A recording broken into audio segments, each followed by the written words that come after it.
이제 뇌동맥류란 병이 있거든요. 네. 지난주에도 나왔지만은 그래서 갑작스러운 두통이 발생한다면은 물론 이제 두통이 금방 해소될 수도 있지만은 네.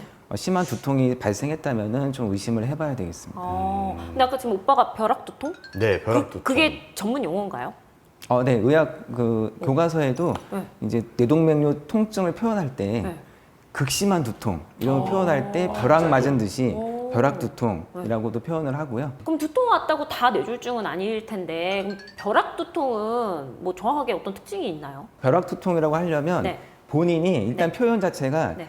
내 일생에 있어서 가장 심각한 두통이다. 이렇게 벼락 맞은 것처럼. 내 일생에 있어서 가장 큰 통증이야 이렇게 표현을 많이 하시거든요. 나 살다 살다 이런 거 처음이야 이런 느낌. 사실은 저희들은 이제 경험을 해보지 않았잖아요. 네. 저는 그렇죠. 보기만 했지만 네. 네. 보통은 이제 일생의 가장 큰 통증이다라고 생각하시면 됩니다. 그래서 아예 일상생활을 할 수가 없어요. 근데 이 벼락 두통이 딱 왔는데 이걸 병원에 가야 되는 건지, 왜냐면 이제 가서 뭐 접수하고 대기하다가 사라졌어, 두통이 갑자기. 그럼 진료 봐야 되는 건지 안 봐야 되는 건지 이게 또 좀 약간 고민이 되기도 하고 맞아요. 그렇거든요. 꼭 보셔야죠. 봐야 돼요. 그래서 병원 문턱에 오셨다가 네. 응급실을 가던 도중에 또 증상이 사라져서 네. 되돌아서 이제 그러니까요. 안 가시는 분들 꽤 많거든요. 네. 가다가 또 쓰러져서 이제 119 실려서 오시는 경우도 있고 그래서 항상 좀 위험 신호라고 생각하시고 좀 번거롭더라도 이제 한번 이제 진료를 받는 것이 좋습니다.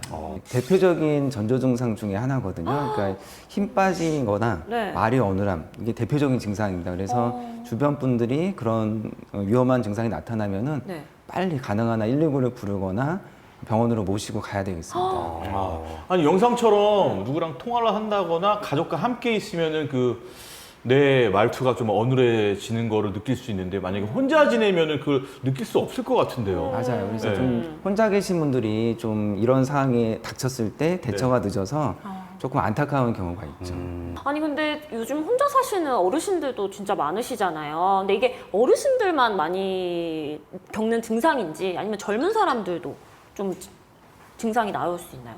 그러니까 일상적인 증상으로 발생하지는 않고요. 네. 이런 이제 위험한 증상들은 이제 만약에 발생한다면은 가장 먼저 뇌졸중을 의심하는 건 맞습니다. 그리고 요즘은 노인뿐만 아니라 네. 30, 40대 젊은 층에도 꽤 많이 오고 있어요. 그러니까 통화를 좀 해요, 오빠 자주 앞으로. 혼자 사니까. 계속 얘기를 해야 돼요. 누굴 만나서. 저는 예. 혼자 얘기를 해요. 누구랑? 저희 그 강아지랑? 같이 사는 에드월드랑 네. 예. 강아지는 오늘 말투가 하루는 이상한지 어땠니? 모르니까. 얘도 약간 없어요? 가끔 실이 가을등할 때가 있거든요. 집에 실이 없어요? 네? 실이. 시리를 아직 제가 좀 아직 친해지지 못한 것 같아요. 네. 계속 얘기를 해야 돼요. 그러니까 라방이라도 좀 하세요. 라방. 예, 예, 이렇게 계속 얘기를 해야 됩니다. 그렇습니다. 예.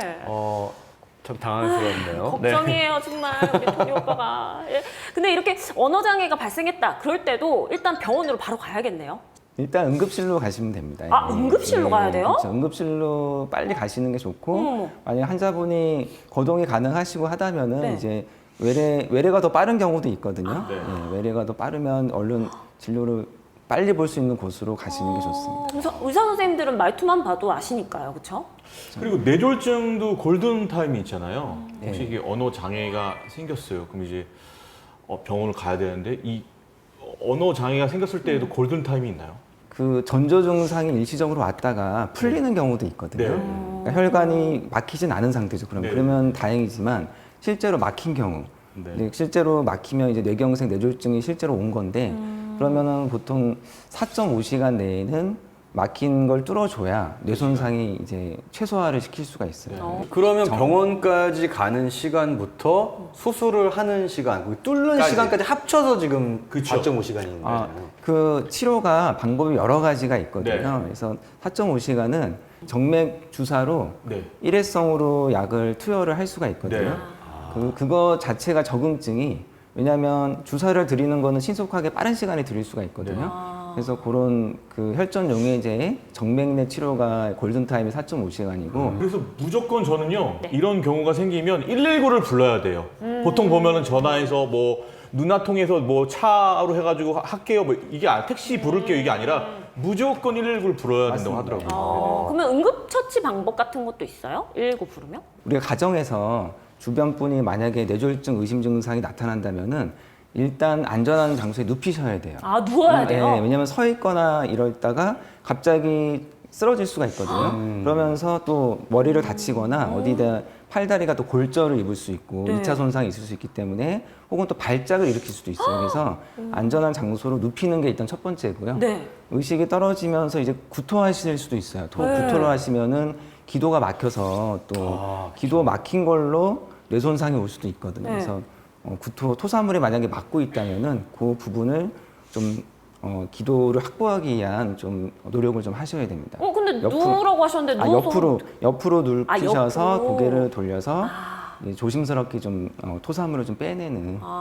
지금 옆으로 누워서 물 한 잔 마시고. 아니 일단 의식이 좀 떨어지고 있을 때는 네.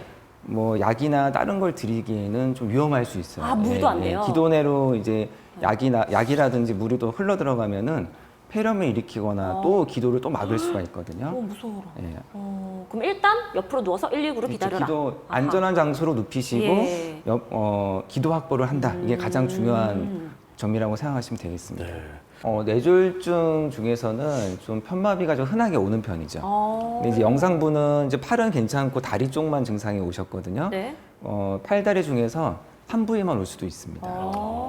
아니 마비 증상이라는 게 좀 감이 안 오거든요. 이게 어떤 느낌인지 이게 뭐 약간 무거운 느낌인지 아니면 뭐 이렇게 저린 느낌인지 어떤 느낌인가요? 둘 다 맞는데요. 이제 우리가 신경에 운동신경이 있고 감각신경이 있어요. 그래서 운동신경에 마비가 오면 무겁게 느껴지고 힘이 빠지고 마음대로 이제 쓸 수 없고 이렇게 되는 거고 감각신경 쪽에 마비가 발생하면은 이제 마취된 느낌, 둔하고 또 저린 증상으로 나타날 수가 있습니다. 두 가지가 같이 오기도 하고요.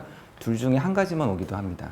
야, 그러면 이제 편마비가 나타났다면 뇌졸중이 발병할 확률이 거의 이제 100%인가요? 아닙니다. 그 뇌졸중인 경우도 많지만 다른 원인도 좀 감별을 해야 되거든요. 그래서 척추 질환일 수도 있어요. 뭐 허리 디스크라든지 척추 종양도 있을 수 있고 또 이제 머리에도 뇌졸중만 아니라 뇌 종양도 있을 수 있거든요. 그래서 이제 뇌 질환이나 척추 질환 그리고 말초 신경 질환도 있을 수 있어요. 무릎이라든지 발목 쪽에도 신경들이 있기 때문에 그런 부위에서 원인이 돼서 마비 증상을 일으키기도 합니다. 아니 전조 증상으로 편마비 증상이 나타났던 사람들은 뇌졸중 치료 이후에도 편마비가 남아 있을 수 있다고 하는데 그게 사실인가요? 네, 맞습니다. 그러니까 뇌 손상이 컸던 분들은 좀 아무래도 장시간 치료하더라도 후유증 장애가 좀 남을 수가 있고요. 또 전조 증상처럼 일시적으로 왔다가도 풀렸던 분들은 또 치료를 또 제대로 받으시면은 이제 후유증이 없기도 하고 그럴 수 있어요. 그러면 일단 정리를 좀 해보면 뇌졸중의 전조 증상이 벼락두통, 언어장애, 그다음에 편마비 증상인데 네. 혹시 또 있나요? 다른 전조 증상이? 네, 워낙 다양하게 많은데 또 흔한 중에 하나가 네. 어지러움증. 어지러우면서 균형 감각을 잃어요. 그래서 몸의 중심을 잘 못 잡고 좀 비틀거리는 증상이 있고요. 그 다음에 이제 삼키는 혀가 마비가 와서 삼키는 게 어렵고 또 침을 흘릴 수가 있어요. 네, 침을 흘릴 수 있고. 그렇죠. 그런 건 많이 앞이 봤죠. 좀 물체가 두 개로 보인다든지 시야가 좀 좁아져 보인다든지 여러 가지 증상이 있을 수 있습니다. 아니 혹시 이제 뇌졸중의 이 전조 증상들 혹시라도 발생을 한다면 꼭 늦기 전에 빨리 병원을 좀 가봐야 될 것 같다는 생각이 듭니다.